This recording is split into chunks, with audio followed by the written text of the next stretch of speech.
Esse é o Tapa da Mão Invisível, um podcast destinado àqueles que querem ouvir ideias que abalam sociedades e não são ditas na mídia tradicional. Boa noite, Paulo Fux. Boa noite, doutor Júlio. Tudo bem? Tudo certo? Como é que tá, campeão? Tudo beleza? Tudo bem, cara. Eu achei meio, como é que se pode dizer, meio prepotente esse nosso título, né? A gente está achando que a gente pode desbancar os Olavete. Não. Teoria conspiratória. A mídia tradicional e todos os seus conluios, a gente não é capaz de bater eles, só os Olavetes. É verdade. Mas não queremos perder os nossos ouvintes Olavetes também. A gente tem um quê de respeito pelo professor, tá? A gente acabou de começar e já estamos queimando a nossa plateia. É isso que dá, cara. Qualquer atividade não regulada pelo Estado, o cara não tem o diploma de jornalismo, dá nisso, tá ligado? Mas enfim. Vamos lá, vamos explicar o que nós somos, então, né? A gente quer ter um debate mais profundo aqui, estilo que tem nos podcasts americanos, chamando convidados, pessoas que têm uma profundidade, conhecimento, geralmente vai ser realmente acima da nossa, inclusive, né? Tomara, é o que eu mais quero, que as pessoas sejam mais inteligentes que eu. Exatamente, a ideia é a gente ganhar com a experiência também, mas o principal, ao meu ver, é assim, se tu vai ler, por exemplo, eu aboli isso da minha vida há muitos anos, eu estou muito feliz, o Clique RBS, né, e Zero Hora com existe ainda? G1. Pois é, agora já não sei nem se existe mais, né, de tanto tempo faz e como desandou a maionese lá naquela empresa. Mas eu, há muitos anos atrás, eu me lembro que eu lia, quando eu lia Zero Hora, desde a minha adolescência, lia o caderno, os cadernos de política. Bairrista total, né? Quem está nos ouvindo não necessariamente é do Rio Grande do Sul, né? Mas pelo nosso sotaque sabe que nós somos gaúchos. Então... Mas isso replica. A única diferença dos jornais de outros estados para o jornal... É só para contextualizar o que é uma Zero Hora e o que é um Clique RBS, né?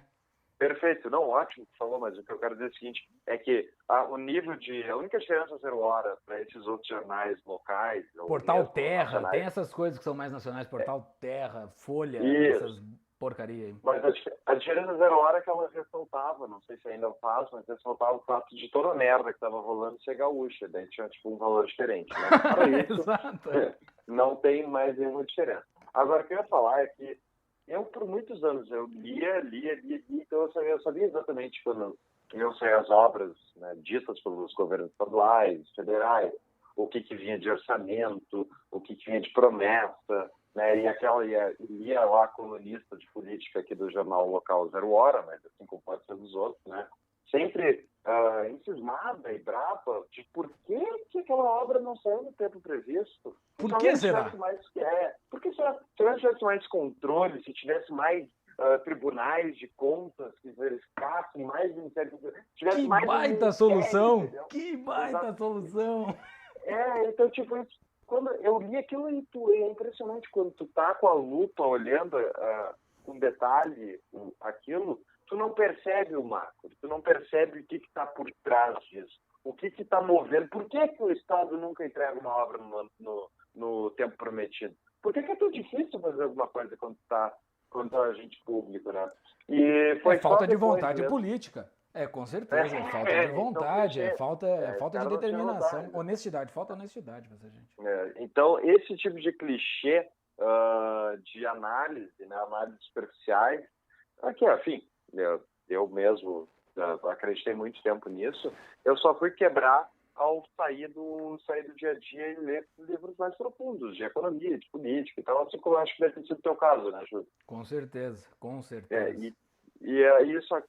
Esse tipo de papo que a gente pretende ter nesse podcast. Mas, obviamente, não somos os senhores da razão, não temos todas as respostas, e é por isso que a gente pretende ter, inclusive, convidados para justamente discutir sobre esses temas todos. E elevar o nível dessa bagaça aqui, né? Porque ninguém vai parar para ouvir, só nós dois. Eu acho que vai chegar muita gente para contribuir. Com um nível muito acima da gente, mas eu acho que a gente pode contribuir bastante também. Acho que é interessante que a gente se apresente, né?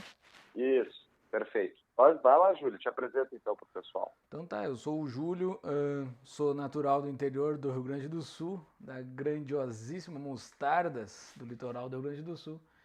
A cidade mais esburacada do Rio Grande do Sul depois de Porto Alegre.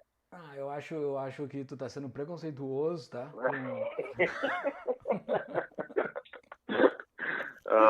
Não, mas é uma cidade... Mas eu gosto de Mostardas, eu gosto. Uma cidade bacana. Tu já foi em Mostardas, tu sabe do já que eu fui tô algumas falando. várias vezes esse ano. É uma cidade bacana.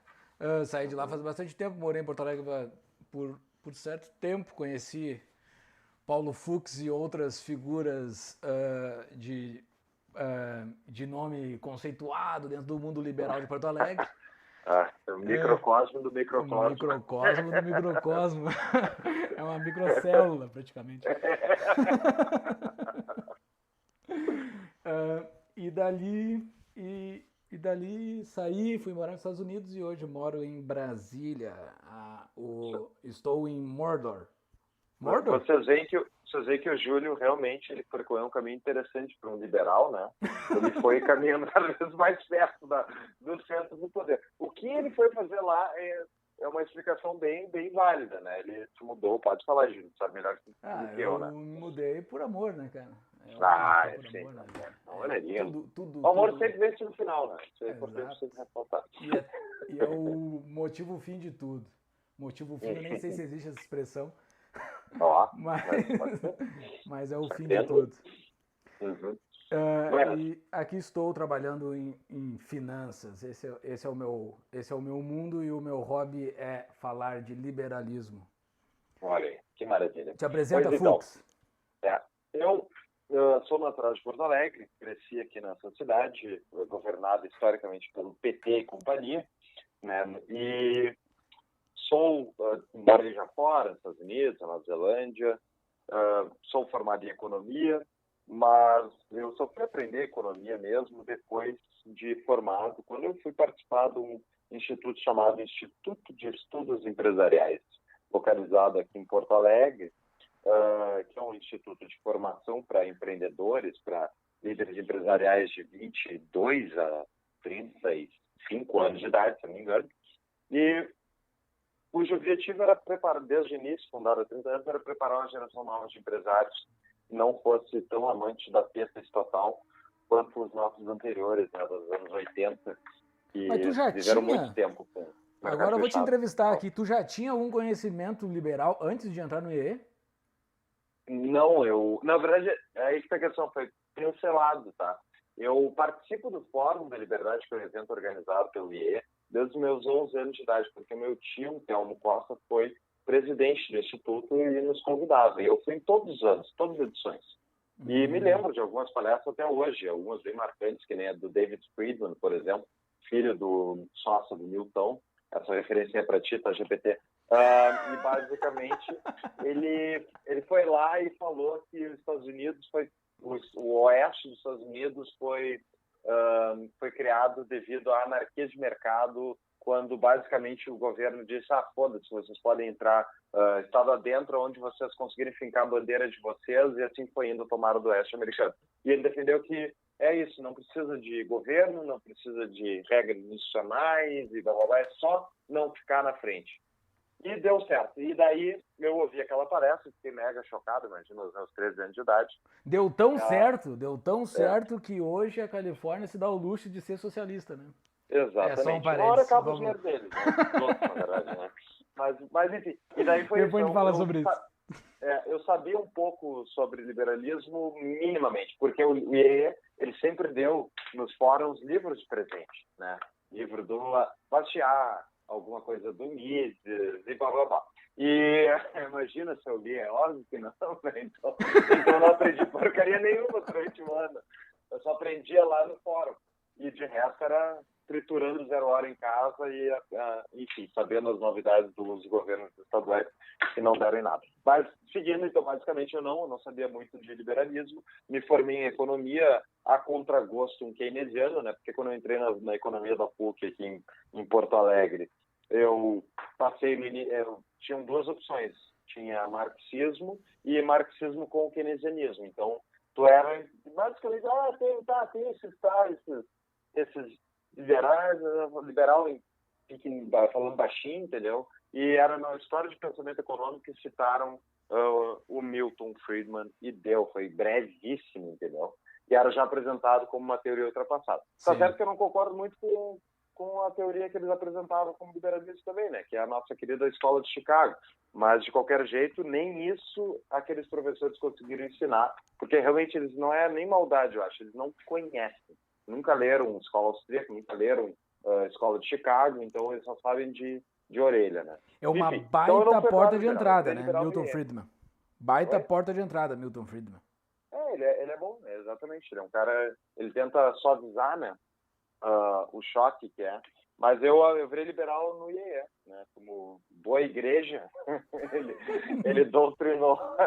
Eu li muito no IEE e é ali que eu aprendi liberalismo, e é ali que eu conheci, foi nessa época que a gente estava eu fui na primeira reunião em Porto Alegre aqui do futuro Partido Novo do Rio Grande do Sul, uma ideia lançada pelo João Dionísio Amoedo, que tem cara de bobo, mas não é, né? Tem 400 milhões no banco, então... Exatamente. Ele tinha passado lá para o próprio Fábio Oster, meu deputado estadual eleito aqui no Rio Grande do Sul, no resultado de domingo agora. E ali eu até participei no início da formação do Novo, e ali que eu te conheci, né, Júlio? Logo na sequência. Ali nos conhecemos. Exatamente. E formamos uma amizade até hoje.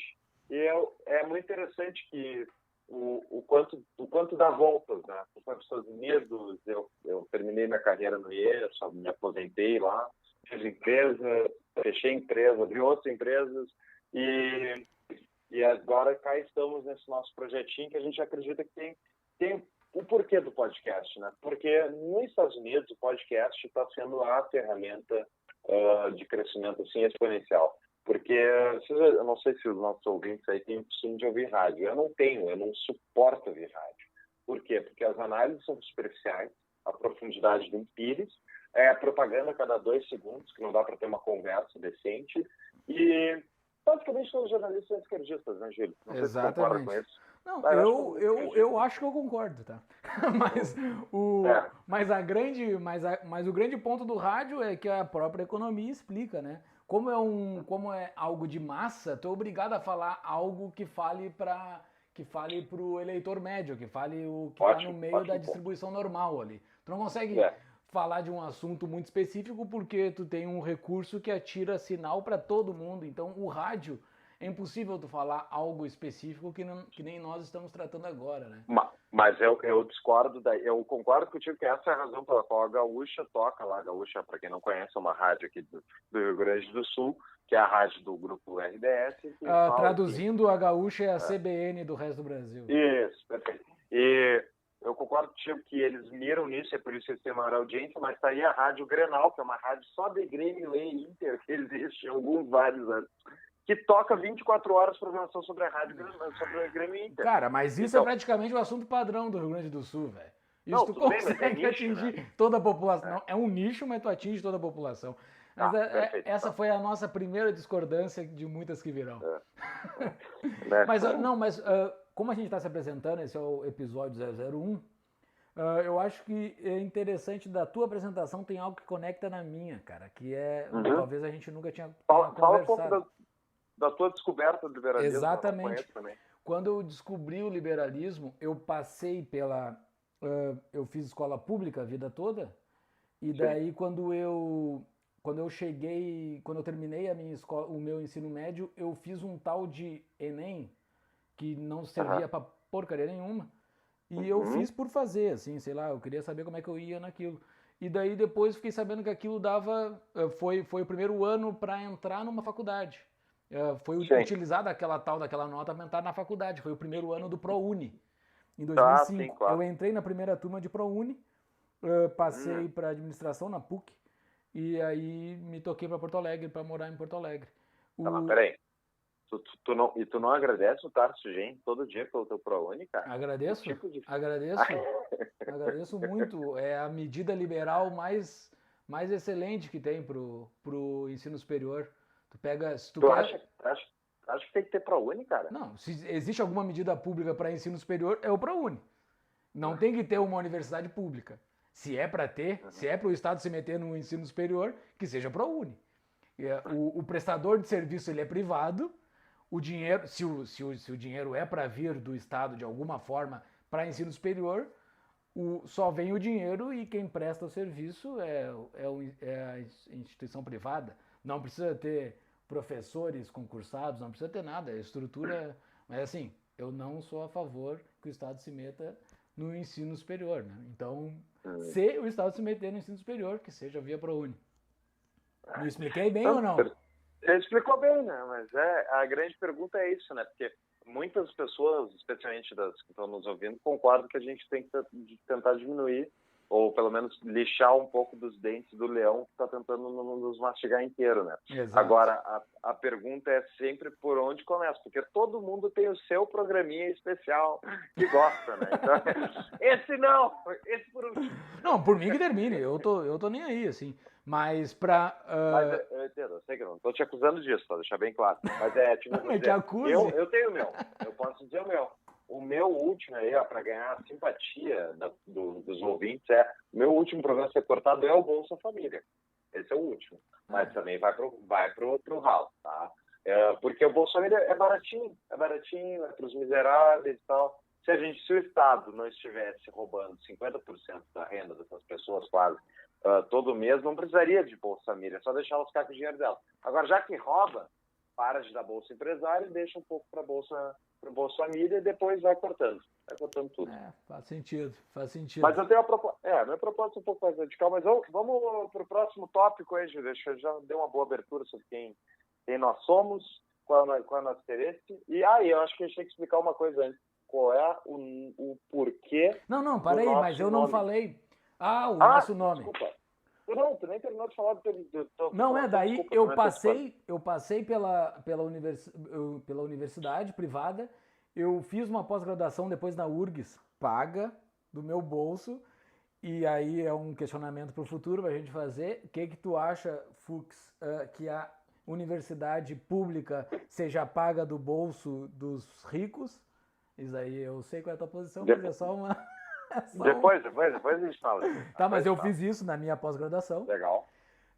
E daí só depois de tudo isso, um dia indignado, já não estudava mais, já tinha passado graduação, pós-graduação em economia, eu fiz uma pós-graduação na faculdade de economia da URGS. Só depois disso que eu fui conhecer o IMB via Google. No Google eu caí no Instituto Mises Brasil. E daí que eu descobri, depois de uns 25 anos que eu fui descobrir, participei da fundação do Novo aí, do Rio Grande do Sul, o início, o protodiretório que existia ali, e daí depois o Atlantos e tudo mais. Mas o ponto que conecta com a tua experiência é o seguinte: quando eu estava fazendo a pós-graduação na URGS, tudo era keynesiano, ali, a pós-graduação em economia, tudo era keynesiano, e uma colega minha comentou com o professor, doutor, PhD, o Escambau, o cara mega cabeção em economia. Ela falou: tá tendo o Fórum da Liberdade na PUC. Qual é a posição do senhor sobre isso? Não vai lá, aquilo é um bando de louco. Cara, isso faz parte, assim, de mim, de ouvir aquilo, sabe? Porque todo mundo repele uma coisa que é pró-liberdade, cara. A grande mídia, assim. E esse é o sentido. Eu quero conectar a tua história com a minha, eu quero conectar também o sentido desse nosso podcast.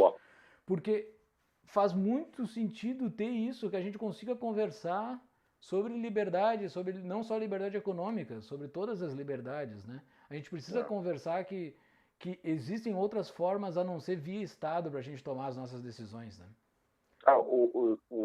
Liberdade, é que liberdade é um tema complexo, né? Tu não é mensurável, não é uma coisa fácil de tu, quer dizer, até pode ser um pouco mensurável, mas é difícil de botar a mão nele. O que é liberdade, né? Porque liberdade é basicamente tudo que tu pode fazer quando não há negação, né? E uma vez isso também me marcou muito, que foi uma aula da economia que eu tive, que já era quase final de curso e tal, e a professora perguntou: mas peraí, mas você... E eu não era liberal, nem sabia que era liberalismo e tal, mas eu sempre tive aquela dentro de mim. E daí ela falou: mas vocês não se consideram pessoas livres? E ela perguntou isso uma turma de 30 pessoas, no que a gente não era livre no Brasil. E ninguém conseguiu responder. Isso na faculdade? Na faculdade eu fiquei pensando, porra, tem que ter alguma coisa. Eu sei que tem, mas eu não sei dizer o que é. Então, eu fiquei sofrendo. Daí deu uns anos, eu abri a primeira empresa. E eu descobri quando não é livre. Tu é livre para contratar alguém, tu não é livre para pagar a pessoa que tu quiser e ela quiser, tu não é livre para fazer qualquer coisa de contrato, tu tem tudo pré-determinado, tu vai alugar um apartamento, tem uma legislação, se tu é consumidor, tem uma legislação, se tu é criança, tem uma legislação. É legislação de berço a túmulo. Tudo na nossa vida é regulado ou tentativa de regulação pelo Estado. Sim, e daí é tudo previsto por um bando de jumento em Brasília e as pessoas querem que o sistema continue, entendeu? Por quê? Eu nunca tive muito apreço por Brasília, mas eu consegui entender o valor dela. Por quê? Porque a ausência de Brasília justamente nos dá medo de quê? Da ausência de liberdade. Achar, não, a gente vai cair no caos. Vai cair no caos, anarquia total. Exato, anarquia, caos, vai destruir a sociedade. Mas peraí, tia, vamos combinar vamos olhar o nosso histórico aí. 60 e poucos mil homicídios por ano, tantas milhares de mortes no trânsito por ano, e um país que tem 13 milhões de desempregados, e mais da metade da população não tem carteira assinada da maravilhosa CLT. E assim 40% das casas não tem saneamento, cara. Isso é inacreditável. A gente que é da classe média, a gente vive num mundo de fantasia, cara. 40% da população não consegue ir no banheiro tranquilo. E o que tem em comum a todos esses questões? A mão podre do Estado. Sim. Tudo isso são atividades que o Estado disse que ia fazer, que ia resolver, que ele ia dar um jeito, né? E é isso que é o principal ponto que eu acho que nosso podcast não vai ser um podcast, uma declaração anarquista, mas a gente vai chamar convidados aqui, nosso posicionamento é meio parecido nesse sentido. Sim. E o principal é difícil se desprender de Brasília. Brasília, Washington, qualquer capital, tem um senso meio atávico de comunidade e tal, que é nos ensinado na escola. Que é nos ensinado por que o Estado mantém a educação como controle e não abre mão. É para doutrinar, para ensinar. E a doutrinação não é sobre o kit gay, sei lá, qual a última reclamação. A doutrinação é pela existência do Estado, porque isso não está nunca em discussão. Exatamente. Mas, enfim, eu acho que a gente está entrando já no discurso anarquista. Eu queria deixar isso para o último episódio. Que eu espero que ele nunca chegue. Exatamente. Então, vamos falar do nosso querido resultado de ontem. O nome do podcast. O nome do podcast. Por que o tapa da mão invisível? Tu vai explicar isso? Júlio, eu vou te dizer o seguinte, a gente já avançou bastante tempo no nosso episódio aqui, a gente tem mais vários minutos, mas vamos deixar isso mais para frente, para dar um saborzinho pessoal mais pra frente. Beleza. Um dia a gente põe o famoso áudio e a gente entrevista a pessoa que nomeou o nosso podcast. Tá? Sim, mas eu acho que mão invisível, acho que o nosso público sabe o que é, né? A teoria da mão invisível do Adam Smith, que exatamente. Não precisa de uma mão visível coordenando o que a gente... O que se vê dentro do mercado, porque tem uma mão invisível que coordena tudo que ele não conseguia explicar o que era essa mão invisível. Que é o auto-interesse humano. Né? Não é por causa da bondade do açougueiro que ele acorda às 6 da manhã para cortar carne para servir às pessoas. É do auto-interesse dele de pagar comprar suas próprias contas. Exatamente. E é do auto-interesse de todo mundo, né? No sentido positivo da palavra, ou seja, não considerando um ladrão com alto interesse, né? Porque o interesse dele é espolhar os outros, mas o interesse nosso de ganhar a nossa vida, de ajudar as pessoas próximas a nós, de cuidar da nossa família. E esse alto interesse, se todo mundo cuidar do seu, a sociedade vai ter um resultado muito próspero, e isso já tem evidência ampla e indiscutível ao redor do mundo. A pergunta sempre daí, a gente pode ter um episódio, a gente discute as objeções tranquilas.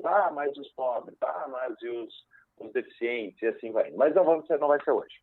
Júlio, contigo. Ocorreu eleições ontem.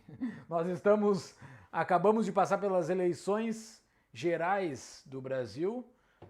Primeiro turno, acabaram de acontecer. Se tu está ouvindo esse podcast dias após a nossa primeira publicação, é um assunto recente, mas creio que esse é um assunto que vai perdurar por muito tempo.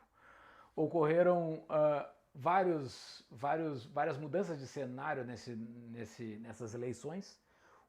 A principal, na minha opinião, foi a queda da esquerda, da hegemonia da esquerda. Não estou dizendo nem com um tom de esperança, nem de nada. Estou só dizendo que a esquerda perdeu muita força. Quem conseguiu assumir o poder foi os conservadores, mas os liberais também tiveram voz, né? Coisa que não existia desde antes da ditadura militar, né? Os liberais chegaram com um determinado peso, nem que seja pequeno, mas os liberais chegaram com um pezinho dentro do Congresso e em algumas assembleias, não só pelo Partido Novo, mas como por outros partidos que os liberais entraram, inclusive os próprios conservadores que entraram, muitos deles têm ideias liberais, como Paulo Martins, do Paraná, que ele tem várias ideias liberais bacanas, embora ele se diga conservador também, né? Então acho que foi uma mudança de paradigma, uma mudança dessa dicotomia PSDB e PT. PSDB foi um loser total dessas eleições, mas uma das coisas que eu tô feliz é pela bancada liberal. Entrou bastante cara bacana, assim, que eu curto as ideias, e eu acho que existem bons tempos nos aguardando nos próximos anos. Eu acho que foi uma boa eleição. Acho que 90% dela é basicamente a mudança de humor da população, a curva de aprendizado da população em relação a algumas ideias do passado, mas principalmente aqui, esse é um tema sensível aqui no Brasil, né, Júlio, que é a questão da corrupção. Embora eu, pessoalmente, e podem me açoitar em praça pública depois, vai olhar números disso, a corrupção é ruim, é óbvio, ela é um problema, sim, mas ela não é a razão determinante do nosso fracasso como país em se desenvolver.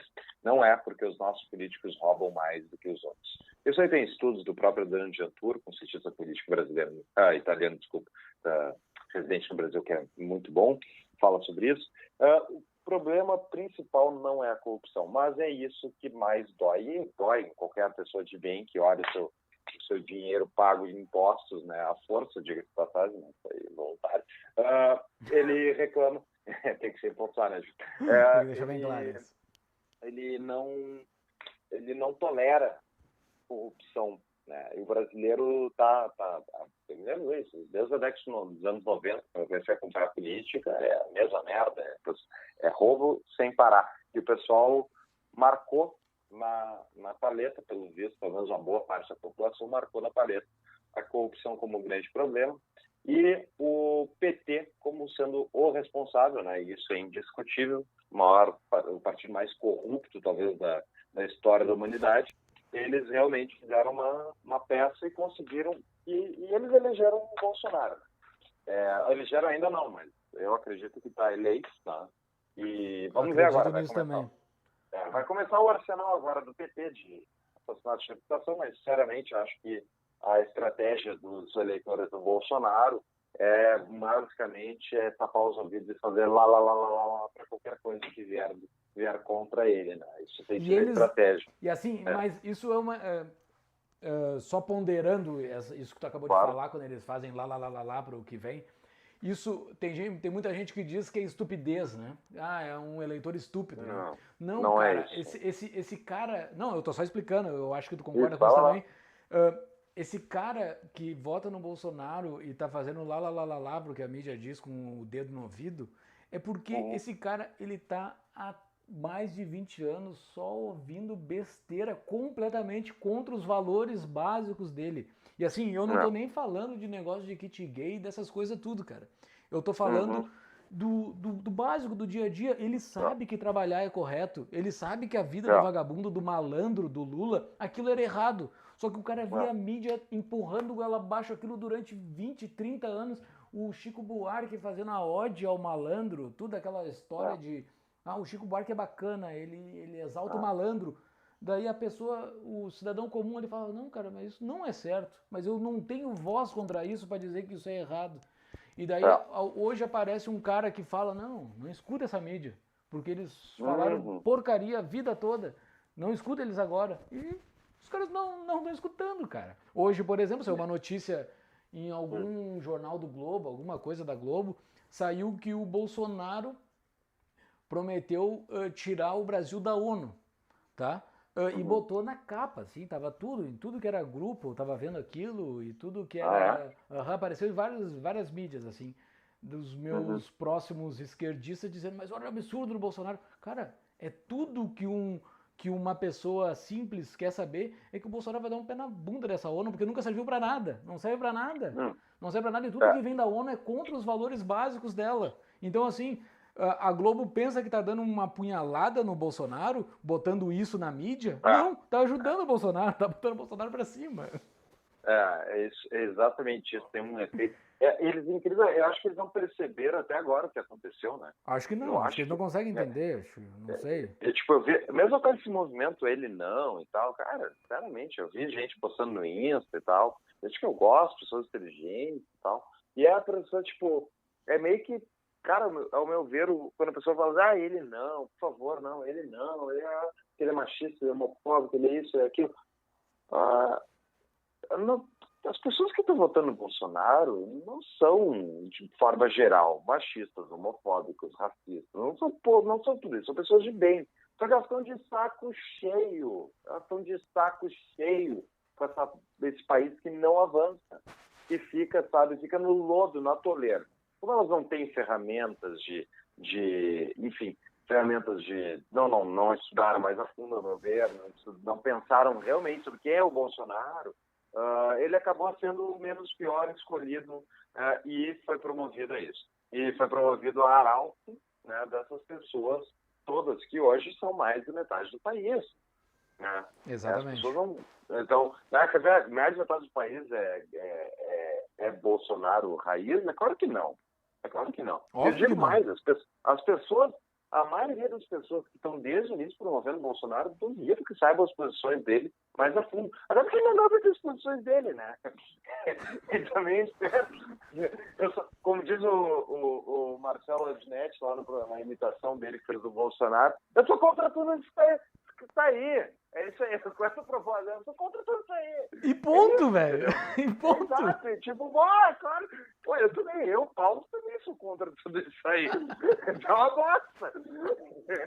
Então, eu acho que não acreditar que é isso, tipo, os jornalistas e companhia, muitos dos esquerdistas também que fazem campanha contra e tal, eles tiram as pessoas que apoiam o Bolsonaro e o próprio Bolsonaro como os vilões, entendeu? Exato. Sempre, tudo que tá no outro é o mal absoluto.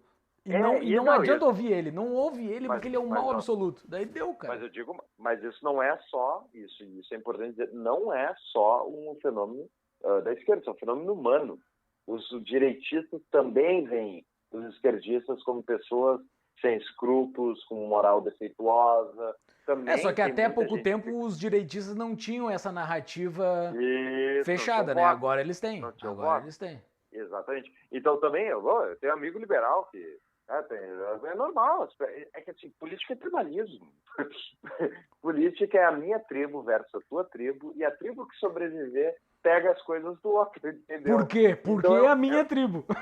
Exato, não, porque é uma questão de comunidade. Tu tem que ser protegido.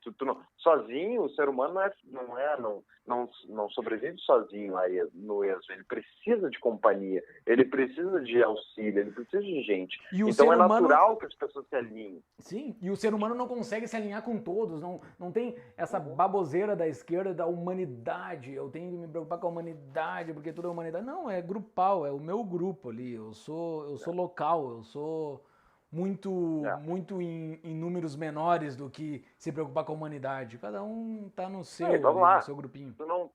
honestamente, ninguém que se preocupa com a humanidade como um todo. Óbvio que não. O discurso impossível de se preocupar com a humanidade é tu impor uma pauta coletiva geral. Basicamente isso, porque não tem como tu te preocupar com a humanidade.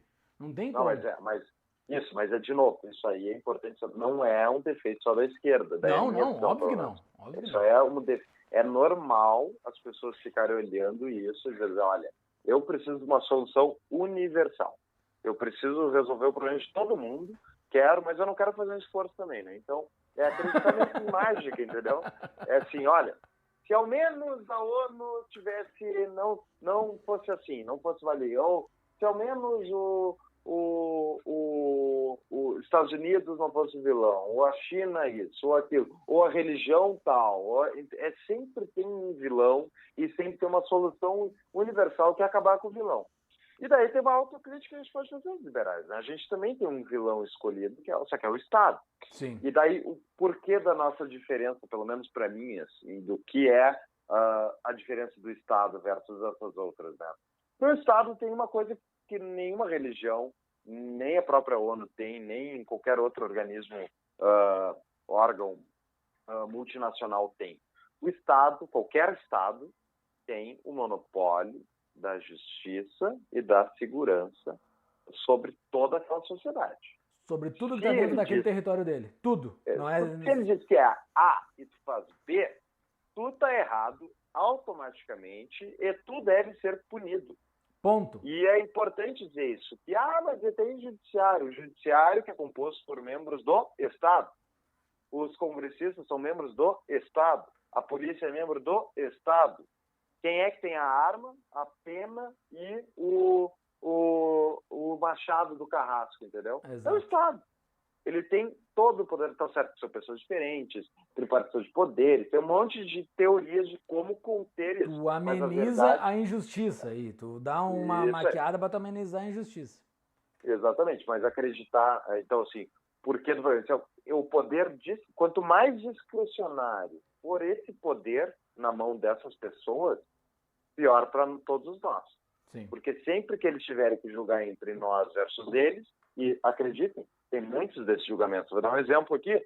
Quando cai no judiciário gaúcho a opção de discutir o duodécimo, que é basicamente se o salário deles não ser parcelado com os outros funcionários públicos num estado que está quebrado há décadas, eles julgam que não serve para eles a lei. Exato. Mas tem vazamento jurídico, não importa. Cara, eles todos os outros funcionários recebem parcelado e eles não, cara. Isso é um deboche, assim. E os outros funcionários públicos, eles não se indignam com isso. Isso é uma máquina que fica tão perfeita ali, que ela se autoalimenta tão perfeitamente, que os outros funcionários públicos, eles não se indignam contra aqueles juízes que fazem isso, cara. Eles não conseguem ter uma força de indignação contra esses caras. É porque o cara que está liderando a indignação, o cara que está liderando a indignação dele já tem o alvo dele. É o Sartori, é o cara que é do partido político que não é o dele. Por quê? Porque isso é inerente também a qualquer sindicato de professores estatais, seja aqui em Porto Alegre, em Brasília, ou nos Estados Unidos, ou enfim, qualquer lugar. É sempre a mesma coisa. Eles são todos para a esquerda e apoiam os candidatos da esquerda, que fazem o quê? Dão salários mais altos para eles e não cobram resultados. Então, isso é inerente. Eu me lembro uma história que tem no livro, na autobiografia do Schwarzenegger, que ele tentou fazer a reforma das pensões das pensões da Califórnia. Tu leu a autobiografia do Schwarzenegger? Não, peraí. Tu não leu a autobiografia do Schwarzenegger? Fuchs, tu é uma surpresa, velho. Cara, o pessoal, todos os ouvintes aí, então, eu falo para falar mais detalhes depois, mas é um livro que todas as pessoas que querem ser bem-sucedidas na vida devem ler. Boa. Eu vou vender a minha elevator pitch disso. É bem simples. O cara foi, primeiro ele foi um esportista mega bem-sucedido, campeão mundial. Depois ele foi um empresário bem-sucedido, milionário antes de começar a atuar. Depois foi um artista mega bem-sucedido. Chegou a ser o cara mais bem pago da sua época, nos anos 90, anos 2000 e tal.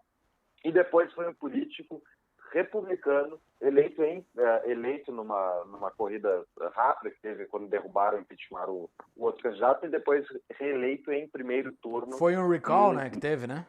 Foi no recall e depois foi eleito em primeiro turno na Califórnia, no estado mais democrata de todos os Estados Unidos. Esquerdista. Então, exato, democrata dizendo, né, para a esquerda, que é o Partido Democrata. Então, esse cara atingiu o ápice em 4 áreas da humanidade. E tudo isso através da disciplina. Então, eu mega recomendo o livro dele para qualquer pessoa que queira organizar sua vida e atingir resultados. Mas, tirando esse papo de autoajuda... Só um parênteses, eu escuto Los Hermanos, eu gosto daquela música, eu que já não quero mais ser um vencedor. Então, eu não quero ser um bem-sucedido. Tá bom, só um parênteses. Não quer ser bem-sucedido, Júlio? Não, porque eu escuto Los Hermanos. Los Hermanos é o quem é Schwarzenegger perto do Los Hermanos? Exato, né? Los Hermanos com aquele sucesso estrondoso mundial. Por isso que eles dizem, eles não querem ser. Eles não são sucesso porque eles não querem. E diga-se, tem muita gente que é assim, né? Tem medo do próprio sucesso. Exatamente. Mas voltando o Schwarzenegger tentou reformar as pensões como governador, as pensões que, para variar, como qualquer previdência administrada pelo Estado, estão todas quebradas, mundo afora. E ele tentou reformar a previdência dos professores e das enfermeiras, se não me engano, lá da Califórnia, e os caras gastaram mais do que ele e os institutos, enfim, que apoiaram ele, gastaram mais em mídia e propaganda, os sindicatos, do que ele e o governo tentando fazer a reforma. E ele perdeu, entendeu? Então, perdeu. Por quê? Porque ninguém quer cortar na sua, né? Todo mundo tem que cortar nos outros. Exato. Então, e aí volta de novo. Por que os funcionários da CE, por exemplo... por que os outros funcionários públicos não apoiam a privatização da CE? CE é a Companhia de Energia do Rio Grande do Sul. Exato, boa apontar. É porque os caras que estão liderando as manifestações estão ocupando o Sartório, porque eles acham que o Sartório é nosso governador do Rio Grande do Sul, porque eles acham que a conta tem que ser cobrado mais imposto. Por quê? Porque o empresário é o vilão, e é por causa dele que a gente está quebrando, por causa das isenções fiscais de empresas que nunca teriam vindo para o Rio Grande do Sul, nunca teriam gerado emprego, eles são os culpados, essas isenções são as culpadas pelo qual o Estado está quebrado. Entendeu? Porque a conta é sempre para os outros. Né? Quanto mais funcionário público, melhor para eles, entendeu? Exatamente. Mais dependência, mais em produtividade, não tem. Agora peguem esse problema estadual aqui e aplica para o Brasil, e essa é a bomba que o próximo presidente vai pegar. É uma bomba que está com um timer contando a tempos. E sobre a nossa próxima pauta, eu acho que o nosso tempo já estourou, né? A gente tem mais um motivo para encerrar aí, para dar mas a nossa próxima pauta, ela é importantíssima, é a bomba que o próximo presidente vai pegar, que o Bolsonaro provavelmente vai abraçar. Esse congresso que ele produziu aí, o que pode vir desse congresso, o que eles podem aprovar ou não de soluções, Paulo Guedes e várias outras coisas que a gente pode falar, mas no próximo episódio, que esse já ficou compridaço, né? O que tu acha, Fux? Eu acho que tá certo, Júlio. Vamos encerrando e falar que vamos fazer antes da próxima eleição, do próximo turno, vai ter mais um episódio do Tapa da Mão Invisível. Nós vamos discutir aí o que vai acontecer, hein? E eu acho que outra coisa, já vai ter talvez uma semana ou duas, da máquina de moedores de carne do PT em funcionamento contra o Bolsonaro. Né? Exatamente. Eu tô curioso para ver o que vai acontecer, se ele vai... Eu acho que ele não tem como ser derrubado, tá? Mas os caras podem plantar um traveco morto no quarto de hotel dele, que eu acho que ele não é derrubado. Mas... Exato. Tá? Nunca diga nunca, né? Exato. Não, e aí tem debate, né? Eles ainda não se enfrentaram em nenhum debate. Eles ainda não se enfrentaram porque o Haddad não era presidente, não era candidato a presidente, daí eles iam se encontrar no primeiro debate, Bolsonaro sofreu a facada e daí o Haddad foi e não se encontrou com o Bolsonaro, então vai ser esse primeiro debate da Band que vai ter nessa semana, agora talvez seja interessante de ver se é que o Bolsonaro vai, se ele não vai achar um atestado, alguma coisa assim, porque talvez seja interessante para ele não ir, não sei, depende qual é a estratégia dele. Vamos ver. Tá? Então tá, muito obrigado quem nos ouviu até agora. Muito obrigado, Paulo Fux, por esses minutos de iluminação e sabedoria. Idem aqui, muito obrigado, Otávio. E pessoal, fiquem antenados. Não vai ser só eu e o Júlio gritando contra o Estado aqui nesse podcast. A gente pretende ter convidados, até uns socialistas de Chicago e companhia para Não, vai ter outro. Tem até esquerdista, eu prometo. Tá bom, pessoal? Uma boa noite a todo mundo. Uma boa noite, boa tarde, se estiver ouvindo à tarde, um bom dia se estiver ouvindo de manhã. Perfeito. É universalista, pessoal.